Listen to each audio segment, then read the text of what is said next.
This is the GWM Tank 700, and would you buy one of these over a Toyota LandCruiser 300 series or a Nissan Patrol?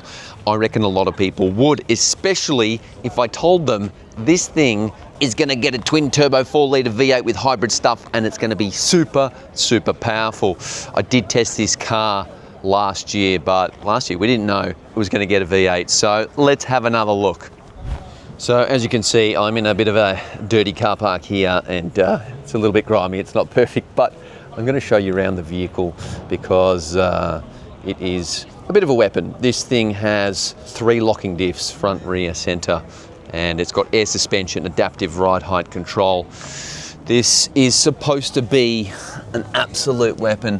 This is a genuine rival, bona fide competitor to the likes of the Nissan Patrol and the Toyota LandCruiser 300 series. It doesn't look big, but it's deceptive. It is just as big as those models. It's kind of got a tall body design, and as you can see, this one's got a few extra features. Doesn't look like there's a lot of underbody protection under the front there. Perhaps this one is not the heavy-duty off-road one. All right, let's talk about the party piece, the engine. This one is pumping a 3-litre turbocharged V6 hybrid. So you're looking at about 385 kilowatts and 800 Newton meters. It's got a 37 kilowatt hour battery pack. It's got electric motors, and with that battery pack, it'll do about 90 kilometers. The 85-litre fuel tank should give it a reasonable range as well, all things considered. Real world, things always change. It's probably not going to be that amazing, especially if you're honking along. But overall, this should be interesting. And of course, if it gets that V8, or maybe when it gets that V8, that's going to be super duper interesting. Probably super duper expensive too, but it's going to attract a lot of interest, that's for sure. Up front, the Tank 700 commands attention with this upright squared off grille, flanked by massive LED headlights. There's a real sense of purpose here, like it's ready to bulldoze through a mountain rather than politely drive through it.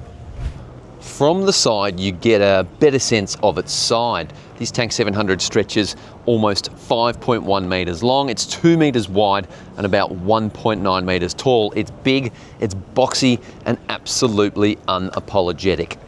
This one is riding on 20-inch alloy wheels wrapped in highway terrain rubber. And you'd probably want to get some all-terrains if you were serious about going off-road. But this vehicle is certainly designed for tracks, rocky climbs, or just making your driveway look a little bit tougher. Step inside and it's a different story. Powered side steps, and they haven't just thrown ruggedness at this thing, they've thrown luxury. This is full Napa leather interior with all of the luxury accoutrements you could want.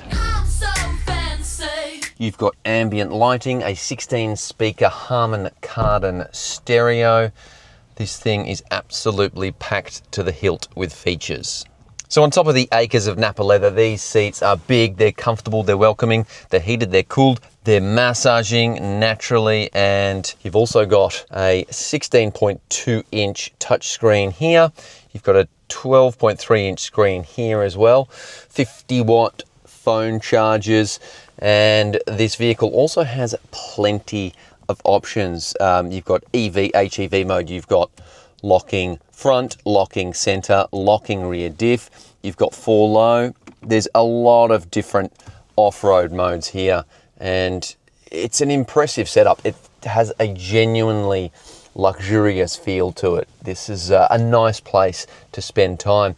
The only issue is this vehicle is not cheap. It's going to be like, I don't know, 100 grand minimum, probably way more than that. Could be 150 grand when it comes to Australia. And if it gets that V8, that thing is going to be expensive. But you know what? I don't think it's going to matter for a lot of buyers. I reckon they're still going to jump on this thing. The attraction of a V8, the romance of an old school thumping 8-cylinder engine has a lot of appeal for a lot of people. Just when I thought I was out, they pulled me back in. And it'll probably tow a lot too. There's the thinking that it could even tow 4,500 kilograms.